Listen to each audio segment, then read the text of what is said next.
Muy buenas noches, amigos, y bienvenidos a Tribuna Abierta. Disculparán ustedes por el resfrío en estos tiempos de cambio de clima. Aquí en Lima somos muchos los que andamos un poco agripados, pero no se preocupen, a través del televisor no contagia. Los que están pagando patos son todos los que están aquí. Y vamos a empezar primero hablando de los últimos problemas que tiene el Ejecutivo en Cajamarca.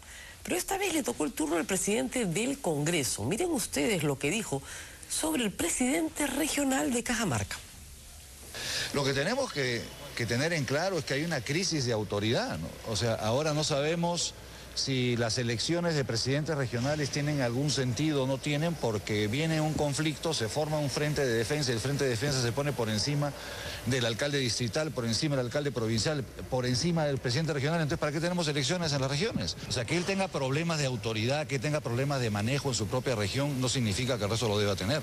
Acá hay un principio de autoridad. El presidente del Consejo de Ministros es la autoridad con la que se debe negociar. Yo creo que tiene que haber un espíritu claro de entendimiento y de búsqueda de soluciones. Si no empujamos el carro todos hacia adelante, si no buscamos todo el desarrollo del Perú, poder resolver los problemas que tienen de salud, de educación, nuestras poblaciones estamos yendo por mal camino. Bueno, lo que sucede es que durante muchos años, yo diría desde que cayó Fujimori y arrancó el gobierno de Alejandro Toledo, el interlocutor válido ha sido, además del presidente regional, muchas otras personas que aparecen, ¿no es cierto?, dirigiendo frentes de defensa. Esa ha sido una práctica de los últimos 10 años, que efectivamente es informal, por supuesto que lo es, como tantas cosas en el Perú. Pero también es cierto que el presidente regional puede asumir un liderazgo que le ha sido reconocido por el pueblo a través del voto popular. Pero parece ser que en muchos lugares hay mucho temor. Lo mismo sucedía en Puno, ustedes recordarán, a fines del gobierno de Alan García, el presidente regional de Puno sabía perfectamente que no estaba dentro de su competencia prohibir la minería. Sin embargo, una asamblea de ciudadanos lo forzó a hacerlo, contraviniendo el ordenamiento legal peruano. ¿Por qué? Porque, bueno, con la fuerza de los gritos y los palos, bueno, cualquiera se asusta, es perfectamente natural.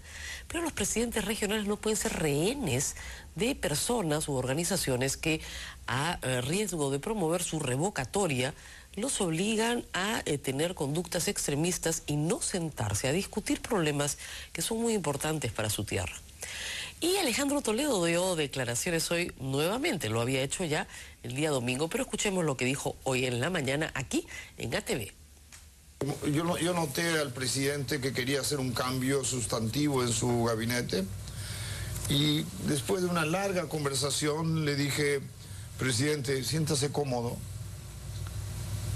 Me anunció la salida del ministro de Defensa y el ministro de Trabajo y dije, presidente, siéntase cómodo, organice su gabinete como usted cree, usted es el presidente, no se preocupe, nosotros seguiremos apoyando desde el Congreso, desde fuera del Congreso, y lo vamos a hacer por la gobernabilidad democrática ahora, del país. ¿Qué pasó que no se ha entendido ahí? Porque no hay gente que lo ha tildado de no sé cómo poner la palabra, pero como de mezquino, como que no como que estuvo presionando, y le digo, gente, por ejemplo, usted dice que no ha habido distanciamiento, los titulares, rara vez los periódicos están todos de acuerdo, pero Toledo anuncia fin de apoyo a Perú Posible. Toledo toma distancia del gobierno de Humala. Toledo y su partido toman distancia del gobierno. Toledo rompe con Humala. Toledo anunció alejamiento del gobierno y retiro de ministros de Perú Posible. Toledo rompe con Humala y por militarización de su gobierno. ¿Qué pasó que se entendieron los mensajes de una manera distinta a la que usted dice que quería? Sí, se entendió mal y probablemente la palabra no fue muy adecuada a la mía cuando dije la militarización del gobierno. Yo no conozco al señor Valdés, al primer ministro, y mal haría en emitir una opinión. ¿Y por qué dijo militarización? Usted dijo claramente militarización. Sí, dije claramente. ¿Por qué? Porque hay un entorno militar alrededor de Palacio de Gobierno y el entorno del presidente. ¿A quién se refiere en particular? Me refiero al jefe del Servicio de Inteligencia y al señor Villafuerte. Vamos a ver qué pasa con el entorno militar. En todo caso, El presidente Toledo, expresidente de la República, ha reiterado hoy que jamás le quitó el apoyo al gobierno de Ollanta Humala, pero que sí hubo, eso hay que decirlo, una molestia entre su equipo, entre su grupo de trabajo, su grupo parlamentario, cuando se filtró a la prensa que ellos habían exigido 5 ministerios, lo cual ha dicho es falso.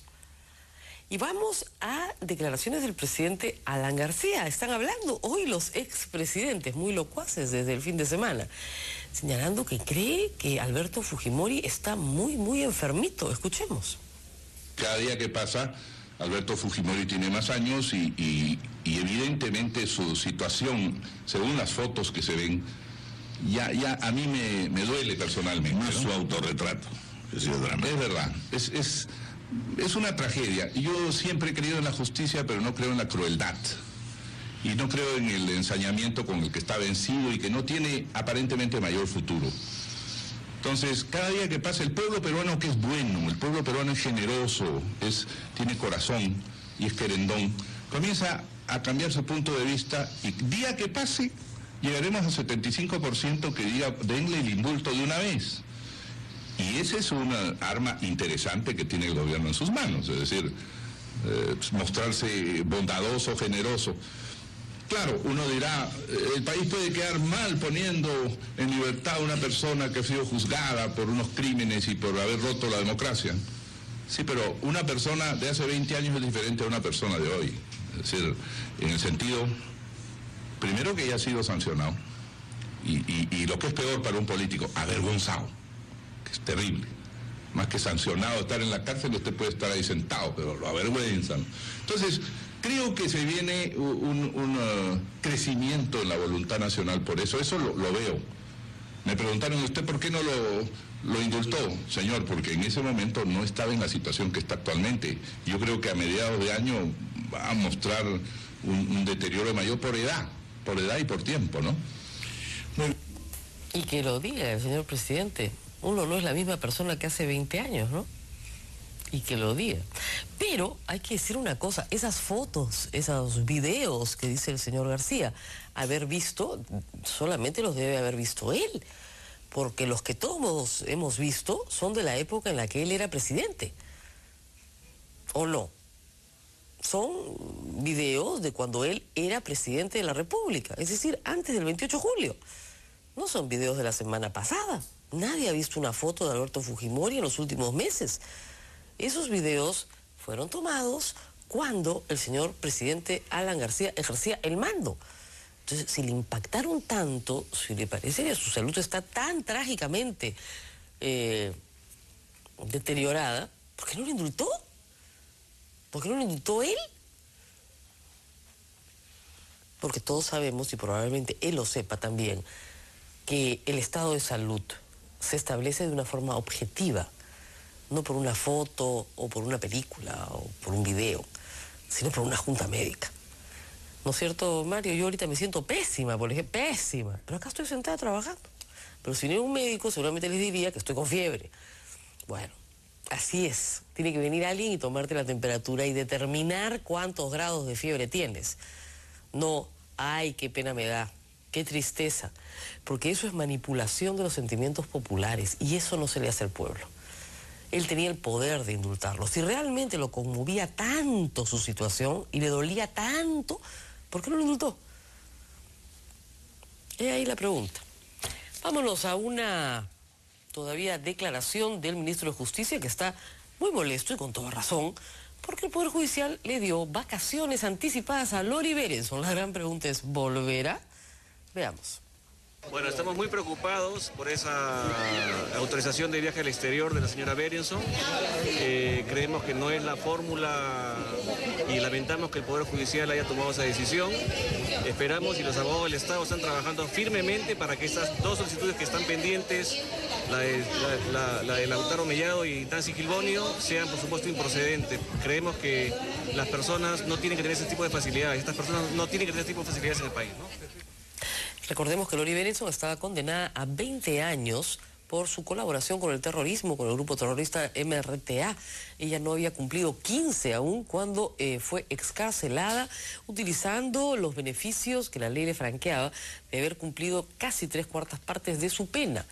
Ese beneficio, por cierto, hoy no existe, ya se acogió antes de que se derogara la ley que le permitía hacerlo.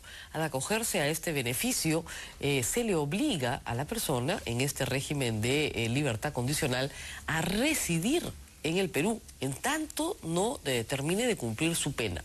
Al cumplirse a los 20 años, en el caso de un extranjero, hay inmediatamente una deportación del mismo. Así que a ella todavía le faltaban 5 años, tal vez un poco menos de 5 años, para cumplir su pena en el Perú, de acuerdo a las leyes peruanas. Le han dado permiso para que pase Navidad con sus papás porque tiene que resocializarse. No va a volver nunca. Dudo mucho que en los Estados Unidos le exijan volver en un juicio de extradición que tendría que llevar a cabo el Perú durante muchos años para que regrese a terminar de cumplir su pena en una cárcel. ¿Regresará? Lo dudo. Debe estar conversando con sus abogados en Nueva York para ver qué hace para no volver.